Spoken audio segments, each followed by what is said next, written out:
Hello everybody. आज हम लोग जो स्पीडी बुक है, स्पीडी करंट अफेयर्स जो बुक है, उस बुक से करंट अफेयर करेंगे जो कि स्पोर्ट्स से रिलेटेड करंट अफेयर्स है 1 साल का, वो हम लोग करेंगे। ये बीपीएससी का जो प्रीलिम्स अभी होने वाला है, मोस्ट प्रोबेबली अक्टूबर में अब होगा प्रीलिम्स। तो जो प्रीलिम्स होने वाला है तो उस पॉइंट ऑफ व्यू से ये बहुत इंपॉर्टेंट है, क्योंकि बीपीएससी में स्पोर्ट्स से रिलेटेड करंट में कुछ क्वेश्चंस पूछे जाते हैं प्रीलिम्स में। तो ये स्पोर्ट्स का जो सेक्शन है स्पीडी में बहुत अच्छे से कवर किया गया है, तो ये मैं आपको अभी एक्सप्लेन करने जा रही हूँ। सबसे पहले हम लोग इसमें देखेंगे टोक्यो ओलंपिक्स। स्पोर्ट्स का पहला सेक्शन है हमारा टोक्यो ओलंपिक्स। ये जो जुलाई पिछले साल 2021 में जुलाई के मंथ में जो ओलंपिक्स हुआ था, जिसमें नीरज चोपड़ा जेवलिन थ्रो में इंडिया की तरफ से गोल्ड मेडल जीत के लाए थे, ये उसी ओलंपिक्स की बात हो रही है यहाँ पे। तो ये ओलंपिक्स 2021 में हुआ था और ये उसका 32nd वर्जन था। ये ओलंपिक का 32nd वर्जन था और ये टोक्यो में हुआ था। क्वेश्चन आ सकता है कि जो ओलंपिक हुआ था 2021 वाला, वो किस सिटी में हुआ था। तो उसकी होस्ट सिटी टोक्यो था। टोक्यो जापान में है, टोक्यो में हुआ था। और इसका डेट भी पूछता है कि क्या कब से कब हुआ था ये। तो इसका डेट ये है कि ये 23 जुलाई से 8 अगस्त तक हुआ था। फिर एक ये है कि टोटल इस ओलंपिक्स में 33 स्पोर्ट्स पार्टिसिपेट किए थे और इस बार का ओलंपिक का जो मैस्कट था वो मिराई टोबा था। उसके बाद इंडिया की तरफ से टोटल 119 एथलीट गए थे, पार्टिसिपेट किए थे इंडिया की तरफ से ओलंपिक में। इसका जो थीम सॉन्ग था, इस बार का थीम सॉन्ग था इसका लक्ष्य तेरे सामने है। और जो चीयर सॉन्ग था हिंदुस्तानी वे, जो ए.आर. रहमान ने इसको गाया था, हिंदुस्तानी वे को। और इस बार के जो ओलंपिक इस बार का जो ओलंपिक था जुलाई का टोक्यो ओलंपिक, इसका जो ओपनिंग सेरेमनी है, ओपनिंग सेरेमनी का फ्लैग बियरर मैरी कॉम और मनप्रीत सिंह थे। ठीक है, Manpreet Singh men's hockey team के कैप्टन हैं, इंडिया के मेंस हॉकी टीम के। तो ओपनिंग सेरेमनी का जो फ्लैग बियरर था वो मैरी कॉम और मनप्रीत सिंह थे। और क्लोजिंग सेरेमनी में बजरंग पुनिया ने किया था, फ्लैग बियरर थे। और उसके बाद प्रिंसिपल स्पॉन्सर इस बार टोक्यो ओलंपिक का एमपीएल था और ऑफिशियल स्पॉन्सर इसका आइनॉक्स था। पहला इंडियन जिम्नास्टिक जज इस बार का ओलंपिक का दीपक काबरा था। और इस बार ब्रेक डांस को ओलंपिक में, मतलब इस बार ब्रेक डांस को ओलंपिक गेम्स में मतलब एक स्टेटस दिया गया, मतलब इसको ओलंपिक गेम्स में इंक्लूड किया गया आईओसी की तरफ से। ठीक है, उसके बाद एक ये क्वेश्चन आएगा कि फर्स्ट इंडियन फीमेल फेंसर जो कि ओलंपिक में पहला कौन फीमेल फेंसर थी जो क्वालिफाई की थी, तो वो थी भवानी देवी।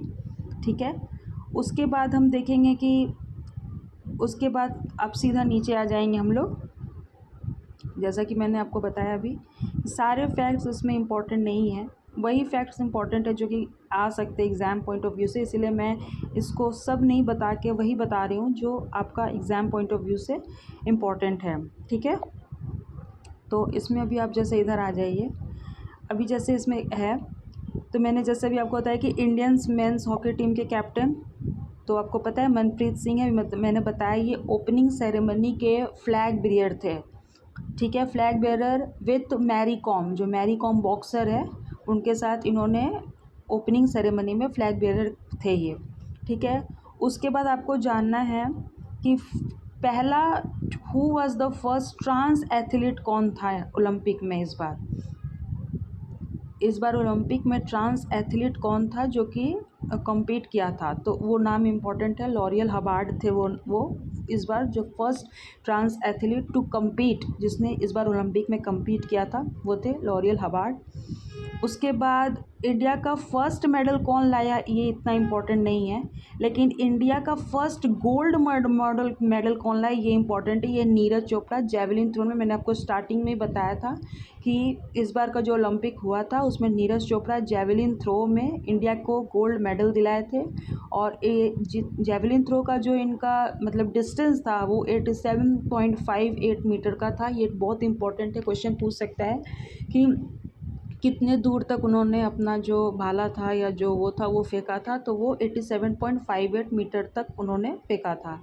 और ये भी आ सकता है कि नीरज चोपड़ा को गोल्ड मेडल किस चीज़ में मिला था, तो वो जेवलिन थ्रो में मिला था। फिर ये भी आएगा कि कितने दूर तक फेंका था, तो ये भी फैक्ट इंपॉर्टेंट है कि 87.58 मीटर तक फेंका था। और ये इंडिया को फर्स्ट गोल्ड मेडल इन्होंने दिलाया था। ये तीनों फैक्ट आपका इंपॉर्टेंट है। उसके बाद है कि अब एक ये भी क्वेश्चन आता है कि किसको कितने मेडल मिले या वो रैंक किसका कितना रहा, मतलब एक एज मतलब with respect to winning of medals जीतने के उसमें किसके कितने रैंक रहे। तो इस बार अमेरिका सबसे टॉप पे रहा। अमेरिका का 39 गोल्ड मेडल जीत के लाया, इसलिए वो टॉप पे रहा। इंडिया का रैंक 48 था, वेरी इंपॉर्टेंट है कि इंडिया का रैंक 48 था। सबसे ज़्यादा सबसे टॉप रहे इस बार ओलंपिक में अमेरिका। उन्होंने 39 उन्होंने मतलब टोटल 113 मेडल जीत के लाए। कितना गोल्ड ये इंपॉर्टेंट नहीं है। और इंडिया का रैंक इस बार 48 था। ठीक है, एक बहुत इम्पॉर्टेंट फैक्ट है जानने वाला कि इस बार इंडियन हॉकी टीम को 41 ईयर्स के बाद इंडियन हॉकी टीम को इस बार मेडल मिला है। बहुत इम्पोर्टेंट है ये जानना। ठीक है, और एक लास्ट फैक्ट ये है कि ये जो 32nd ओलंपिक का हम लोग बात कर रहे थे जो कि टोक्यो में हुआ था जापान में, तो 33rd ओलंपिक जो कि अगले साल होगा 2024 में होगा, जो 2 साल के बाद होगा, तो वो ओलंपिक आपका पेरिस में होगा, फ्रांस में होगा। ये इंपॉर्टेंट है। होस्ट सिटी पूछ देता है कि इस बार का ओलंपिक का होस्ट सिटी कौन था, तो इस बार का तो मैंने बताया टोक्यो था। ये this could be a question कि वेयर वाज ओलंपिक गेम मतलब हुआ था, तो टोक्यो में हुआ था। और एक क्वेश्चन ये आएगा कि नेक्स्ट वाला ओलंपिक जो है वो कहाँ होगा, तो वो पेरिस फ्रांस में होगा, विच इज़ वेरी इंपॉर्टेंट। आप लोग को ये याद कर लेना चाहिए। नेक्स्ट सेशन में हम लोग करेंगे टोक्यो पैरालंपिक्स की बात। ठीक है, जब तक के लिए आप इसको रिवीजन कीजिए। फिर नेक्स्ट सेशन में मैं आपको बताऊंगी कि टोक्यो पैरालंपिक्स के क्या क्या फैक्ट्स हैं जो कि BPSC exam point of view से इम्पॉर्टेंट है। ओके, चलो।